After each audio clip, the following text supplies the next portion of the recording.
It all began with a chubby, cheerful ceramic gnome named Barnaby. My wife, Sarah, found him at a flea market tucked between a stack of warped vinyl records and a box of what smelled like mothball-scented sweaters. He was covered in a fine dust. One of his pointy blue shoes was chipped, and he was holding a tiny sign that said, "Go away." We fell in love with him instantly. He had an attitude we deeply respected. We placed him by our mailbox, giving him a proud new home and a perfect sightline to the street. A little splash of personality in our otherwise beige and sage-green HOA-approved paradise, known as the Coves at Swan Lake. Swan Lake, for the record, is a retention pond that occasionally has a single, very disoriented duck floating in it. For a glorious week, Barnaby stood guard. We'd wave at him when we left for work, and I swear his grumpy little ceramic face made the whole block feel just a bit more human. Our neighborhood, governed by the Swan Lake Preservation Society covenants, was aesthetically perfect and spiritually dead. Every lawn was the same shade of golf course green, every mailbox the same black, colonial-style model, every shutter hanging at the same precise angle. It was a place where individuality went to die, and we had just planted a flag for the rebels. Our HOA president, Brenda, prefers her official title, Community Compliance Director. To everyone else, she's the undisputed empress of pettiness, a woman whose soul is the color of compliance beige and whose heart beats only for perfectly aligned trash cans.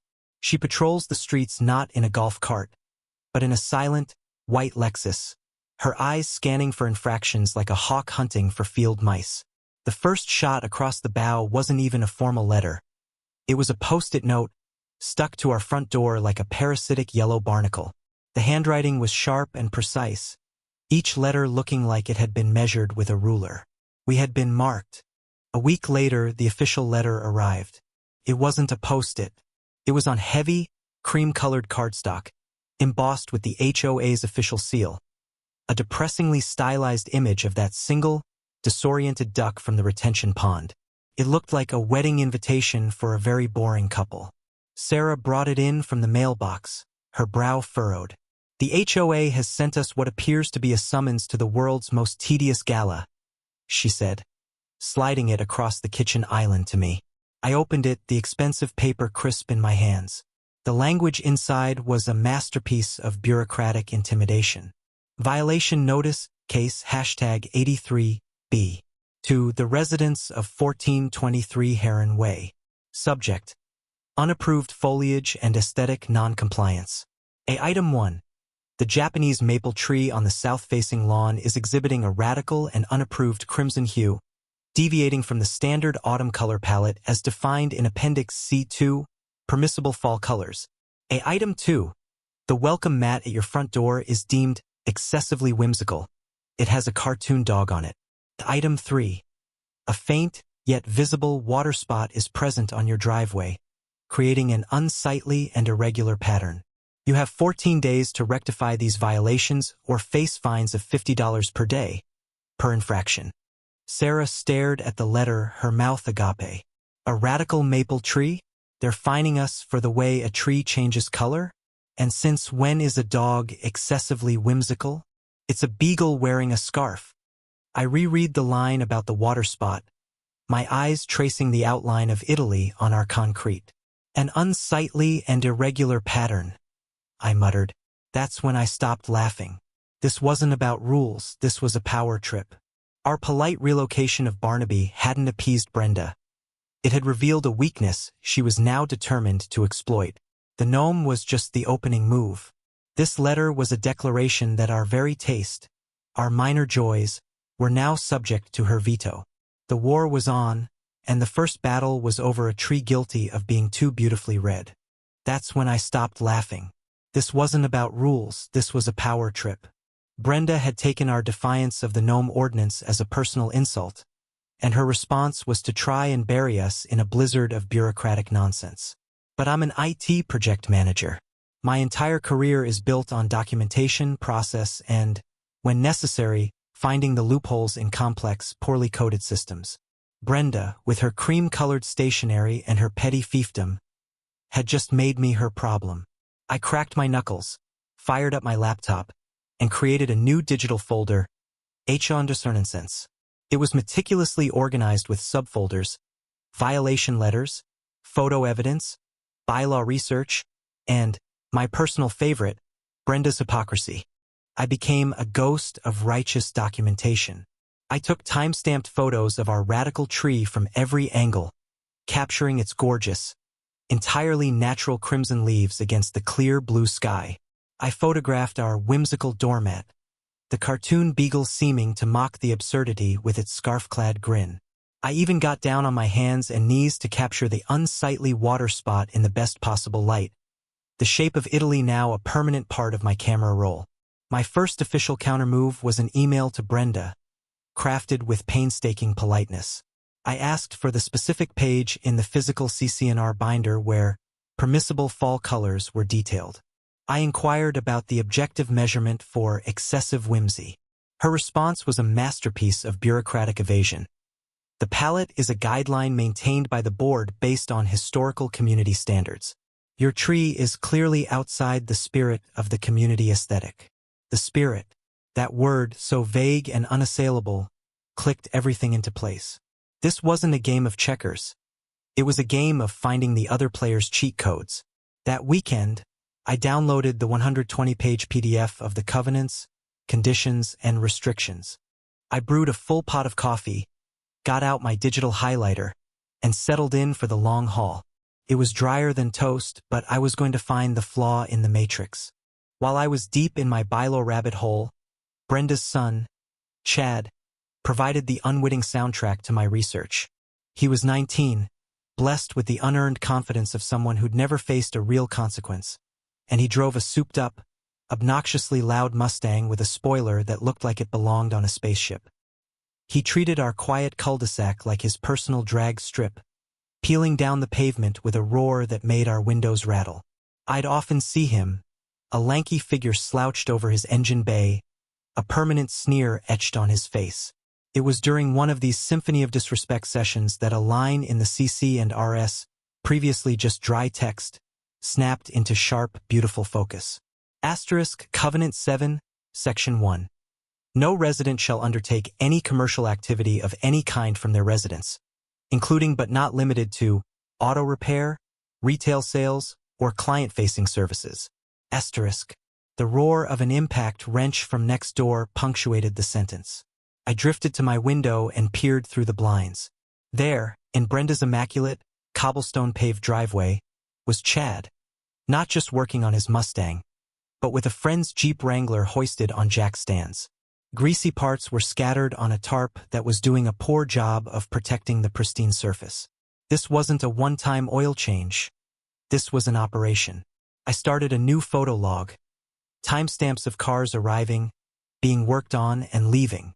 The evidence of a blatant, for-profit enterprise was unfolding right under the compliance director's nose, or, more likely, with her tacit approval. But the real motherlode was buried in Covenant 3, the sanctimonious chapter on architectural integrity. It demanded pre-approval for everything from a new mailbox to a birdhouse. Brenda's house, however, had a beautiful, sprawling deck added just last year.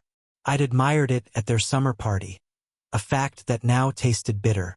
I spent a night cross-referencing the HOA's digital archive of Architectural Review Committee approvals.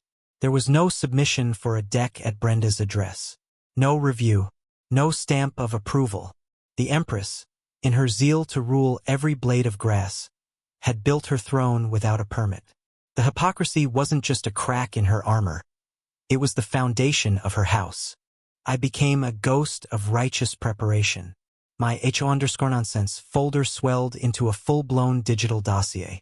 I had photos, bylaws, timestamps, and even a scanned copy of the county permit for Brenda's deck that clearly listed it as new construction.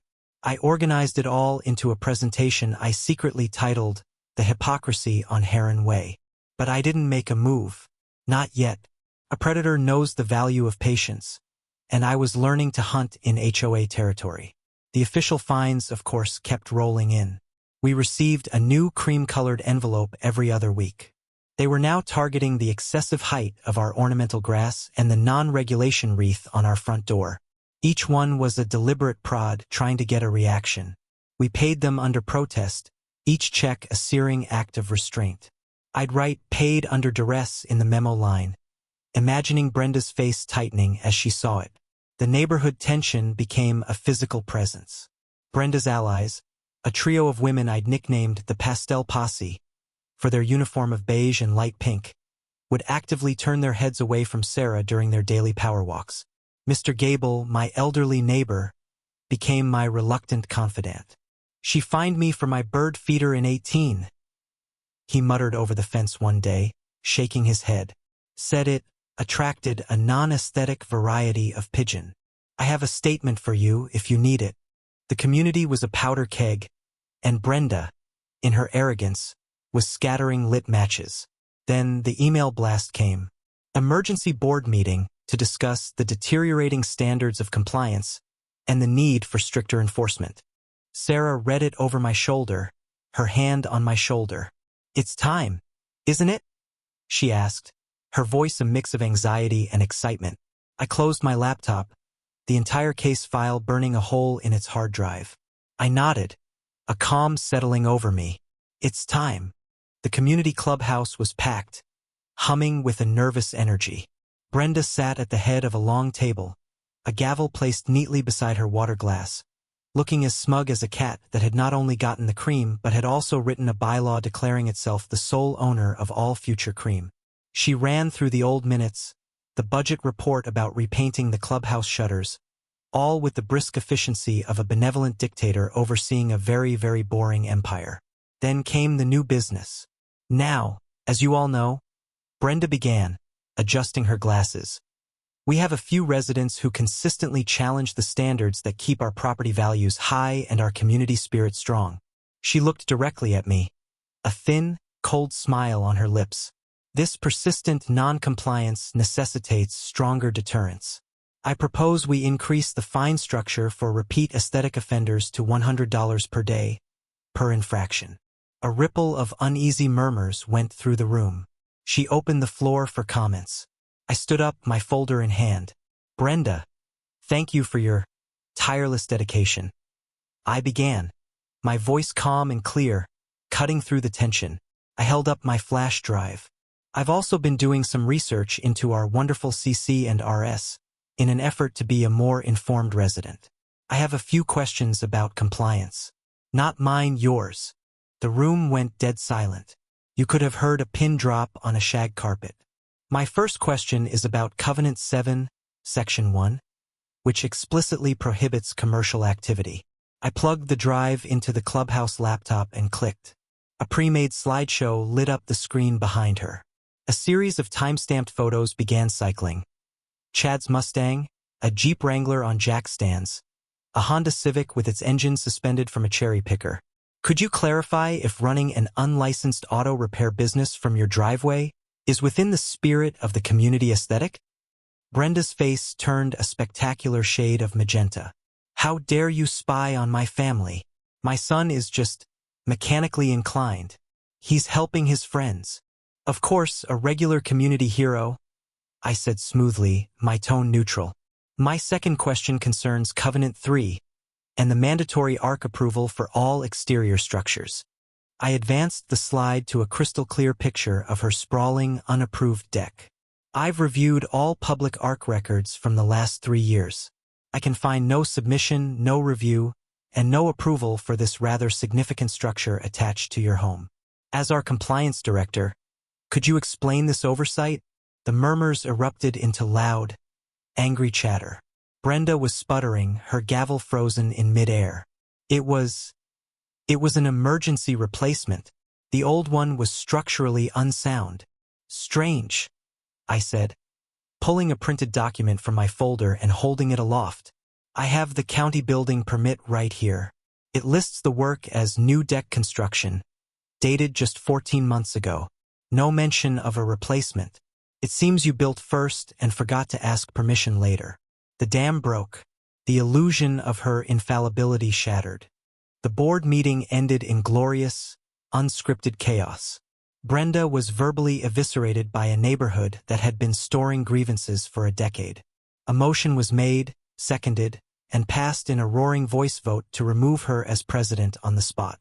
A new, temporary board was formed, and one of their first acts was to unanimously vote to throw out all the petty fines levied against us and several other households. The feeling was euphoric, a collective exhale after years of beige suffocation. But the universe, it seemed, had saved the sweetest, most poetic justice for a standalone performance 2 days later. It was raining, a hard, persistent downpour that turned the streets into shallow rivers. I was in my home office, finalizing the evidence package for the new board, when I heard the unmistakable sound I'd come to know so well. The roar of Chad's Mustang engine, followed by the screech of tires losing traction on wet pavement. This time, however, it was punctuated by a massive, sickening crunch that was entirely new. I ran to the window. Chad's car, which he had apparently been joyriding at an idiotic speed for the conditions, had hydroplaned, jumped the curb, and plowed straight through the section of my white vinyl fence that borders the street. The post was snapped, panels were scattered across my lawn like pickup sticks, and his Mustang was now nestled in my shrubs, its front end crumpled like a discarded soda can. I grabbed my phone, called 911, and went outside with an umbrella. Chad was stumbling out of the car, unhurt but reeking of arrogance and cheap cologne. The police arrived first, then a frantic Brenda, who had clearly seen the whole thing from her window. Chad was already spinning his tale to the officer. "This is ridiculous. This fence is way too close to the road. It's a hazard. My insurance shouldn't have to pay for this. His homeowner's insurance should. It's his property." Brenda, ever the enabler, swooped in, her hair getting soaked. "Yes, officer. I've had concerns about this property's setback for some time. It's likely not to code. This is a clear case of improper installation." The police officer, a veteran who looked like he'd seen it all, listened patiently. Then he turned his weary eyes to me. "Sir, what's your side?" I just smiled a small, calm smile. "Officer, the fence was built by the original developer and is exactly on the recorded property line. But that's not the primary issue here." I pointed to Chad's car, now blocking a third of the roadway. "The issue is that his vehicle is currently obstructing a public right-of-way after an at-fault, single-vehicle accident." The officer nodded, his expression grim. He walked over to the Mustang, rain dripping from his hat brim. He ran the plates. His radio crackled to life with a dispatcher's staticky response. He walked back, his boots splashing in a puddle. "Son," the officer said, his voice cutting through the rain, "is there a reason your registration is suspended, and that you have 3 unpaid speeding tickets from this very neighborhood?" Chad's bravado vanished, replaced by the pale, wide-eyed look of a kid who'd finally been caught. Brenda looked like she was about to have an aneurysm, her mouth opening and closing like a gasping fish. "I'm gonna need you to step over here," the officer said, leading a drenched Chad toward his squad car. A few minutes later, the most beautiful sound I've ever heard echoed through the coves. The rumble of a tow truck. As the rain poured down, they hooked up Chad's precious, now destroyed Mustang and hauled it away. The look of sheer, unadulterated defeat on both their faces was better than any fine being waived. It was justice served cold and wet. The fallout was glorious, a symphony of schadenfreude that echoed through the coves for weeks. Chad received a hefty ticket for reckless driving and driving with a suspended registration. The insurance battle was short and brutally one-sided. His company, after assessing the police report and the undeniable fact that a stationary fence is rarely at fault, paid for a brand new, even sturdier section of white vinyl to be installed. I even managed to get them to cover the cost of replacing the shattered shrubs with some new, decidedly radical azaleas. Brenda, utterly humiliated, resigned from the HOA board completely and became a ghost in her own home. The new board, which I was reluctantly persuaded to join for a single term, spent its first 6 months doing what we called a bylaw spring cleaning. We rewrote the most ridiculous rules, created a transparent online submission process for the Architectural Review Committee, and established a formal resident-led appeals committee to prevent future power trips. The permissible fall colors appendix was the first thing to be ceremoniously deleted, followed closely by the ban on excessively whimsical welcome mats. As for Barnaby the gnome, he's back by the mailbox, holding his go-away sign, now a symbol of quiet resistance. And right next to him, standing proud and unopposed, is a new friend. A ceramic badger Sarah bought, specifically because we double-checked the revised bylaws and found there was, delightfully, no rule against badgers. Mr. Gable has a flamingo now. The pastel posse has been eerily quiet. The neighborhood feels lighter, the air easier to breathe. Sometimes you just have to fight petty with meticulous, well-researched, and overwhelmingly satisfying petty. And win. It turns out the real community aesthetic was the friends we freed from tyranny along the way.